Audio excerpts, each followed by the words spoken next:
So Kurt, what are your thoughts on the role of technology in the energy transition?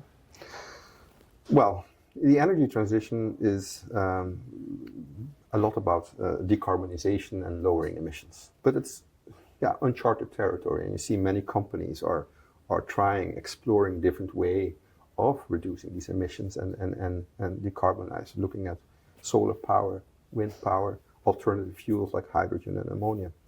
But if we look at what is happening right now, we see a lot is happening around increasing efficiency, repurposing of existing energy infrastructure, and of course decarbonization. And in all these initiatives, they have a common denominator, which is the use of digital technology.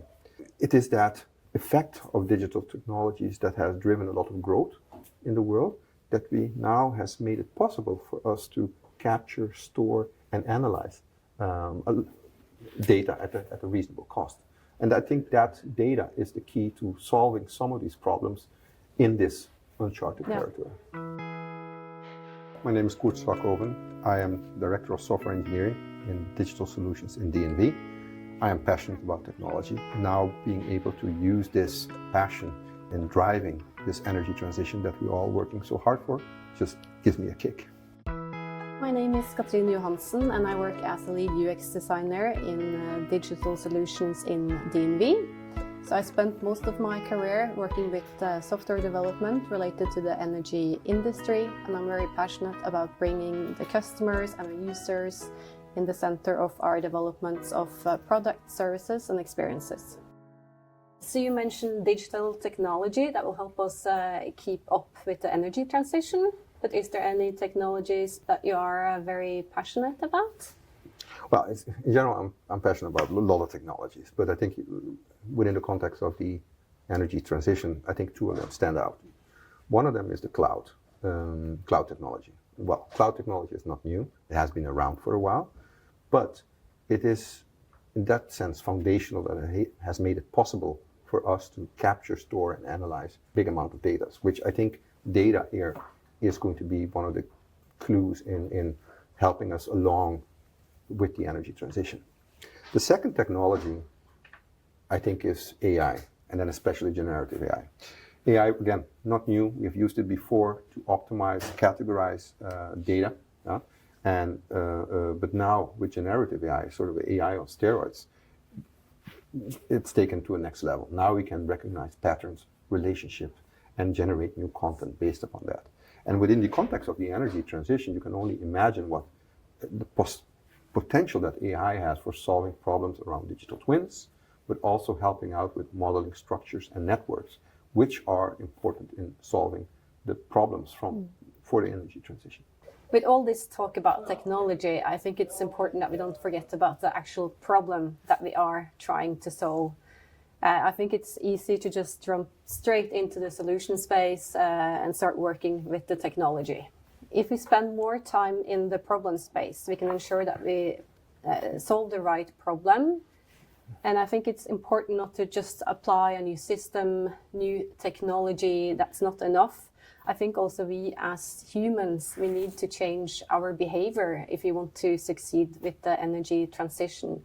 So if we understand the problems, I think we are able to make solutions that actually makes a difference, that shows value. And I think that's a real driver for change.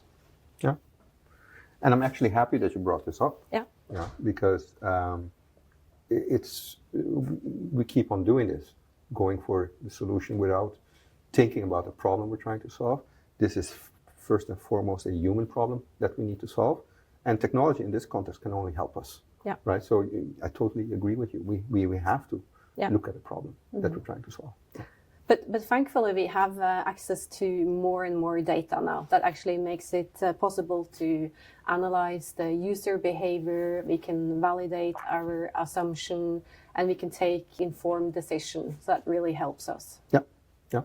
And you see there that if you look at technology again, there's clear parallels where you see that a couple of years ago, 2 decades ago, when the cloud came on the stage, a lot of companies jumped onto the cloud bandwagon, what they call cloud-first approach, where technology was leading.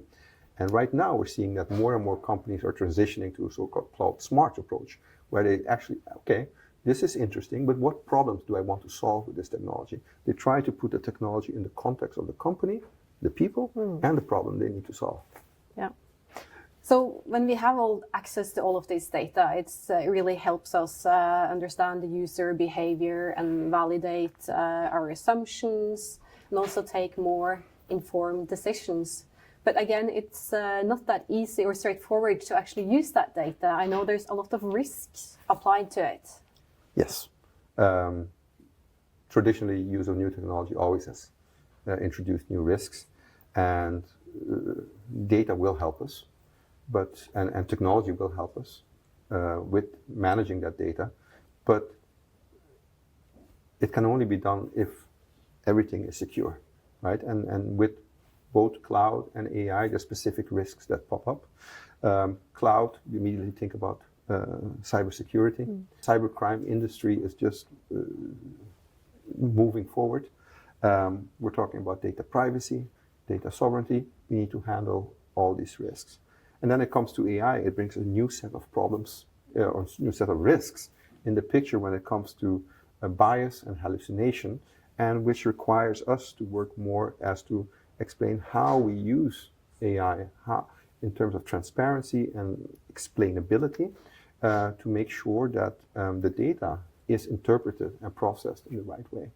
But despite these risks, I think if mitigated and well, they can help us to navigate this uncharted territory of the energy transition. Yes, there are risks associated to introduction of technology, right? As with any technology. But I guess there also must be a positive side to things. I think there are already some good success stories out there that we can be inspired by and help us move faster forward in the energy transition. So one example is how the electrical cars has been adopted in Norway. So last year, 79% of all new cars sold was actually electrical. And I think this has been a success because we have actually looked at the real life problems of the car commuters. So we have taken those into consideration, and we have, for example, we have allowed these electrical cars to use the bus lane, which obviously saves them a lot of time when going to work and having to avoid the traffic. But not only that, they actually also looked at the entire experience of owning and driving a car. So they have continuously improved the infrastructure. They have looked at the experience of charging cars. We have probably too many apps now, I would say. But my reflection is, have we actually solved the right problem? What if we actually put the same amount of effort and money into looking at the experience of commuting with public transport? Where would we be today then? I don't know. These are sort of success stories. Yeah. And it will be very interesting to see how they can be applied to the energy transition, which is more in a business-to-business type concept. How can we apply the same approach when it comes to solar energy, wind, alternative fuels? I think that is the challenge that we are facing and we need to explore. I agree. But I think if we start by looking at the problem, really understanding the problem, ensuring that we solve the right problem, then we apply the right technology, I think then we are pretty on a good way. So, but we need to keep iterating, right? We need to experiment, we need to use data and measure and learn and continuously iterate. I think that's the way forward. Thank you.